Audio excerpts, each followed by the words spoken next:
असुविधा होती है, परेशानी होती है काम करने में। और नागेंद्र बाबू भी सही बोले, एक वकील के हैसियत से वकील को क्या होना चाहिए और क्या करना है। जब तक आपको केस नहीं समझ में आएगा तो आप करिएगा क्या। संयोग और सौभाग्य और दुर्भाग्य जो कहिए, डॉक्टर भीमराव अंबेडकर ने दलित समुदाय को, आदिवासी समुदाय, कमजोर वर्ग को जो अधिकार दिया, संवैधानिक अधिकार दिया, जिसके कारण आज हम लोग यहाँ कुर्सी पर बैठे हैं। आप काला कोट पहन के बैठे या हम खादी पहन के बैठे, लेकिन देश उसी व्यक्ति का है जिसका नाम है डॉक्टर भीमराव अम्बेडकर। अब हम उस अधिकार को ना समझें तो ये ना उनका दोष है, ना संविधान का दोष है, दोष तो मेरा। लेकिन कभी कभी मैं सोचता हूं इन बिंदुओं पर कि आखिर कारण क्या है। आप लोगों की चर्चा में एक दो बात निकल के आएगी कि जो कंप्लेनेंट है वो स्टैंड नहीं कर पाता, उसके भी कारण।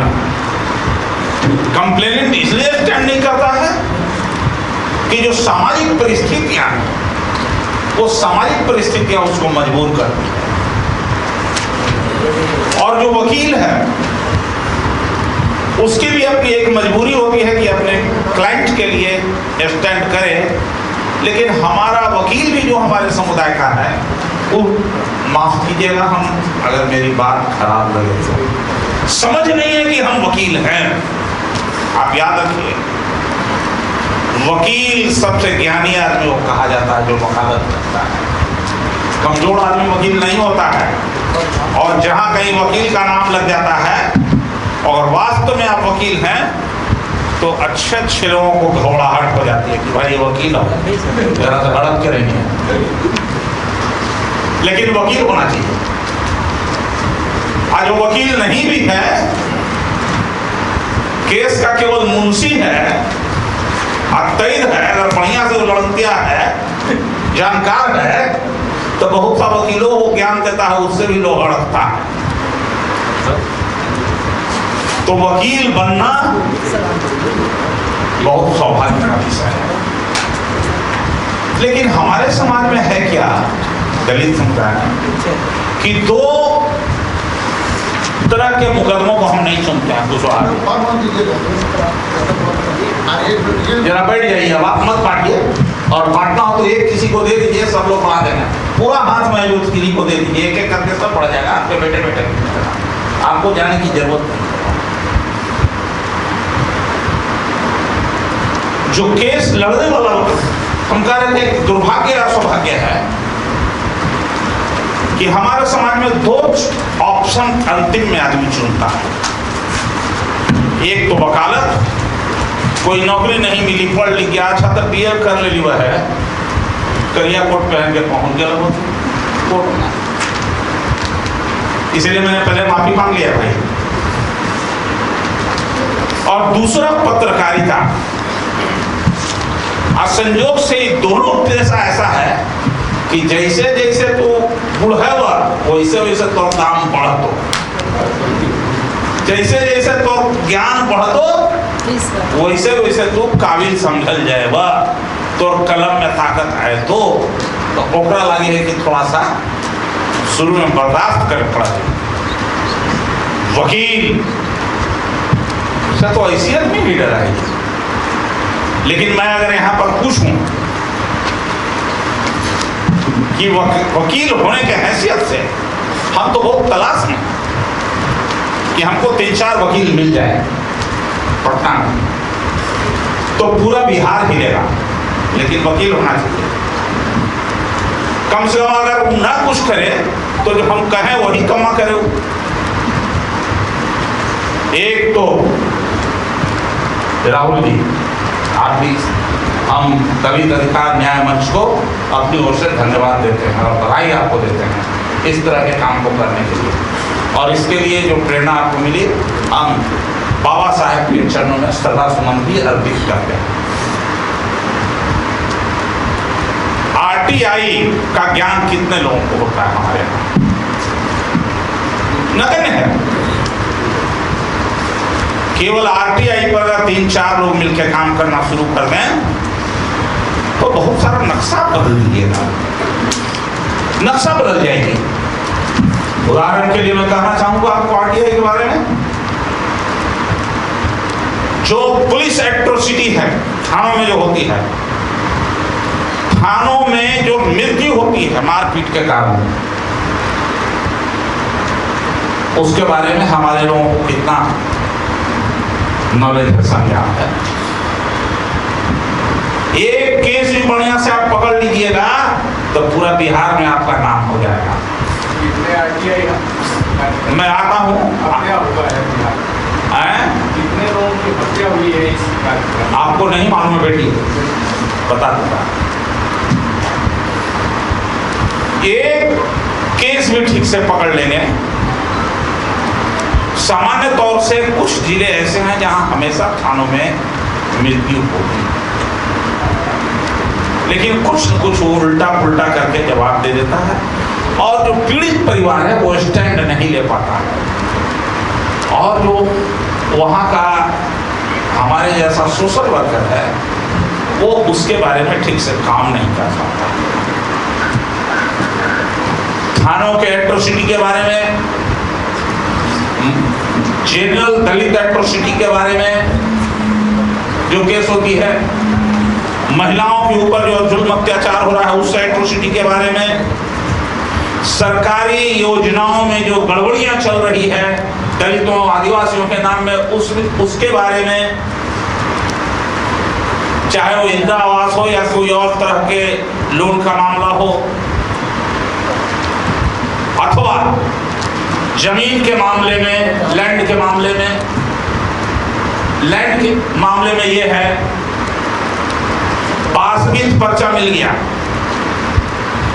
आज ही मेरे पास खिजर सराय से एक लड़के ने केस किया, गया जिला के खिजर सराय से।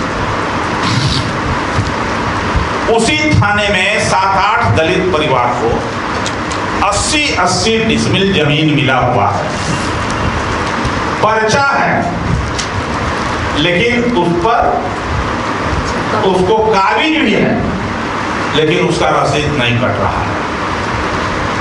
बहुत सिंपल बात है। हमने वहां के सीईओ को कहा कि फोन करके कि बाबू तुम भी दलित समुदाय के हो, कम से कम इनकम तो करे में तुमको कोई दर्द नहीं होना चाहिए।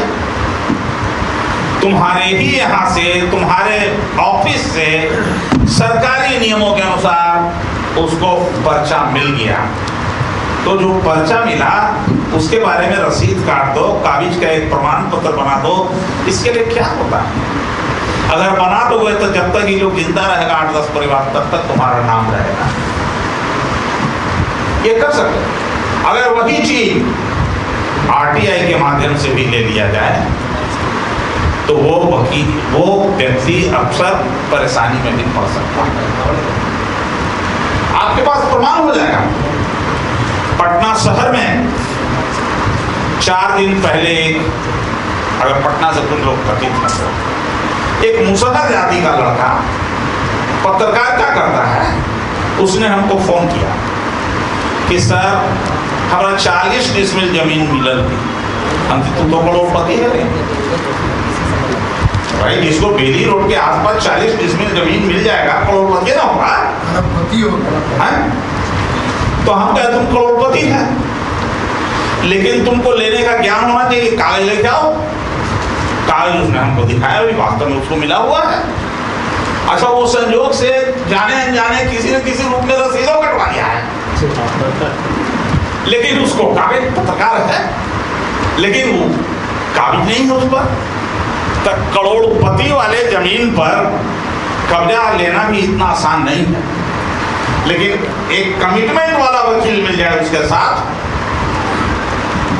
तो बहुत आसान भी है।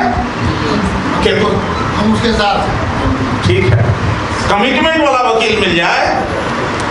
फिर से हम इस शब्द का प्रयोग कर रहे हैं, आपका नाम सुन के साथ में तो, लेकिन उसमें शुरुआत में पैसा देने की उसकी क्षमता नहीं है, कोई जरूरत नहीं, तो वो करोड़पति हो जाएगा।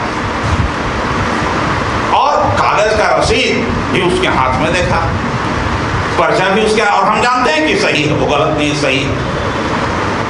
इस तरह की घटना एक नहीं अनेक हैं।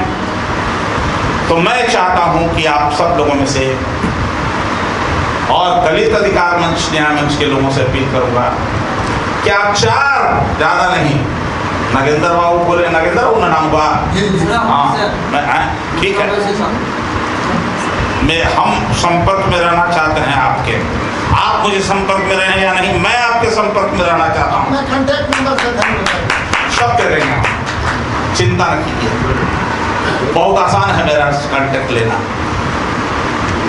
तो मैं चाहता हूं कि इस तरह के आरटीआई के माध्यम से मुकदमों को देखा जाए।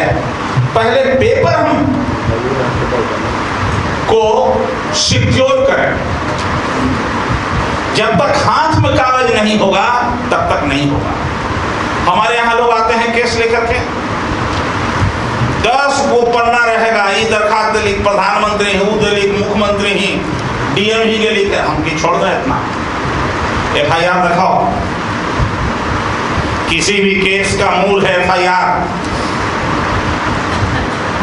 अगर ठीक से FIR आप समझ लीजिए तो पूरा केस का फेट समझ में आ जाएगा आपको। अगर वो FIR समझते हैं तो उसका फेट समझ में आ जाएगा। और जो आईओ का डायरी रिपोर्ट है वो तो 1 साल 2 साल में लिखा है। अगर कोई ठिकाना है कहिया लिखा थी कहिया ना, और ट्रांसफर भी हो जाए तो बोलावा जाएगी तो अपना लिख रहा है डायरी लिख रहा। सरकार का नियम है कानून का कि 90 दिन के अंदर FIR का चार्जशीट जाना चाहिए। आजकल थोड़ा बहुत इस पर कड़ाई किया है, लेकिन सामान्य तौर से फाइनल चार्जशीट नहीं पहुंच पाती है 90 दिनों के अंदर। कॉग्निजेंस होना तो और दूर की बात है, दोनों की दूरी बहुत है।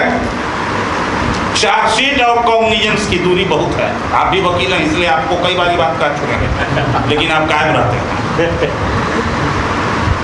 तो कोर्ट को केस को समझना और समझ के केस के अनुसार काम करना बहुत बड़ी बात है। हम सौभाग्यशाली हैं कि आप सब लोगों से मिलने का अवसर मिलता है। और जहां तक आपने कहा, बहुत अच्छी बात, आपने 2 बात सजेशन दिया है पोस्टमार्टम के बारे में, वही अपना काहे कहते हैं। ये बात कड़ू सत्य है कि किसी भी पोस्टमार्टम में डॉक्टर न छतिया फाड़ा है डॉक्टर बा, न कपरवा फाड़ा है डॉक्टर। अब बिना पोस्टमार्टम, बिना छाती को चीरे हुए, अब बिना कपार को आधा काटे हुए पोस्टमार्टम होता है क्या? नहीं होता है। तो एक बोतल दारू पीता है हमारे समाज का आदमी, आता है जैसे बढ़ाई ठोकता है, वैसे हिया से हिया तक ठोक के दोनों तरफ छाती से अलग करता है, रेसरा निकालता है, रखता है, हो गया पोस्टमार्टम। जितना भी रेप केस होता है, आप महिला हैं इसलिए मैं आपको बता रहा हूं, पोस्टमार्टम से कोई स्टैब्लिश हो पाता है क्या? जल्दी 90% केस, 95% केस पोस्टमार्टम से स्टैब्लिश नहीं हो पाता है। उसका दूसरा और एक कारण है कि पोस्टमार्टम के पेशरा की जांच करने के लिए जो साइंटिफिक या जो एक्सपर्ट डॉक्टर रहना चाहिए वो कितने जिलों में है क्या कि नहीं? तो कहां से सही रिपोर्ट आएगा पोस्टमार्टम का? आज होशियार आदमी रहा नहीं लड़किया मुदाले वो केस में दरोगा के यहाँ पे भी ना करे जाए।